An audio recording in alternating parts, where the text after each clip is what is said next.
থ্যালাসেমিয়ায় আক্রান্ত পরিবারের সহযোগিতা ও আশ্বাস দেয়া জরুরি। তারা এই দীর্ঘ কষ্টকর পথ একা অতিক্রম করবেন না, সকলে তাদের পাশে আছে। আমি বাংলাদেশ থ্যালাসেমিয়া সমিতিকে ধন্যবাদ জানাতে চাই আমাকে বিশ্ব রক্তদান দিবস উপলক্ষে আয়োজিত রক্তদাতা দিবস সম্মাননা 2026 অনুষ্ঠানে আমন্ত্রণ জানানোর জন্য।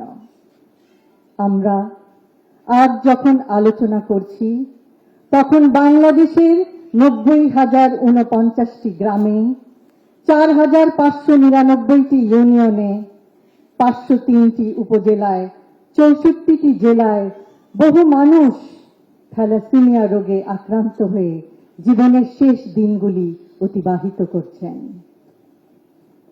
থ্যালাসেমিয়ায় আক্রান্ত পরিবারের সহযোগিতা ও আশ্বাস দেয়া জরুরি।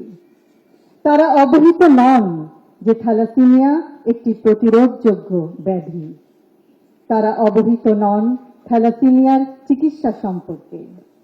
সঠিক চিকিৎসা মাধ্যমে মারাত্মকভাবে আক্রান্ত ব্যক্তিও স্বাস্থ্যকর জীবন অতিবাহিত করতে পারেন।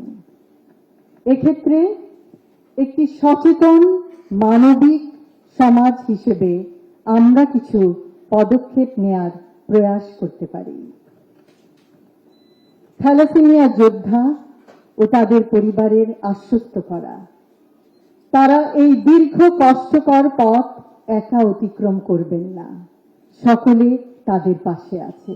দেশ জুড়ে থ্যালাসেমিয়া ও অন্যান্য জন্মগত ও বিরল রোগে আক্রান্ত মানুষদের একটি ডেটাবেস প্রস্তুত করার পথে এগিয়ে যাওয়া এবং একটি রেজিস্ট্রার মেনটেন করা। থ্যালাসেমিয়া যোদ্ধাদের শতভাগ সুস্থ করতে না পারলেও তাদের ও পরিবারদের সান্ত্বনা ও সহমর্মিতার মাধ্যমে আশ্বাসের হাত বাড়িয়ে দেয়া, সচেতনতা সৃষ্টিতে এগিয়ে আসা। সচেতন মানবিক সমাজ হিসেবে আমার কাছের, আমার পাশের দেশবাসীর জন্য AKS অর্জন করলো গিনেস ওয়ার্ল্ড রেকর্ডস।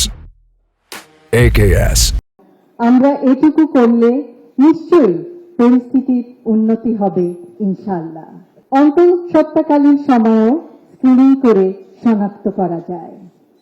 যে কোনো বয়সে স্ক্রিনিং টেস্টের মাধ্যমে শনাক্ত করা যায়। পরবর্তীতে তাদের প্রয়োজন সুষ্ঠু চিকিৎসা, মানসিক স্বাস্থ্যের সহায়তা, পর্যাপ্ত ব্যায়াম ও খাদ্যাভ্যাস। দেশবাসীকে থ্যালাসেমিয়া সম্পর্কে সচেতনতা সৃষ্টি ও শনাক্তকরণ প্রক্রিয়া চালানো যায় সদর হাসপাতালে, উপজেলা স্বাস্থ্য কমপ্লেক্সে, ইউনিয়ন ও গ্রাম পর্যায়ে। প্রত্যন্ত গ্রামেও উপসর্গ শনাক্ত করা যায়। 1 লক্ষ নতুন স্বাস্থ্যকর্মী নিয়োগের সময় তাদেরকে থ্যালাসেমিয়া সম্পর্কে সম্যক জ্ঞান দেওয়া যায়, অর্থাৎ এর উপসর্গ, চিকিৎসা ও আশ্বস্ত করার পদ্ধতি সম্বন্ধে প্রশিক্ষণ ও অবগত করা যায়।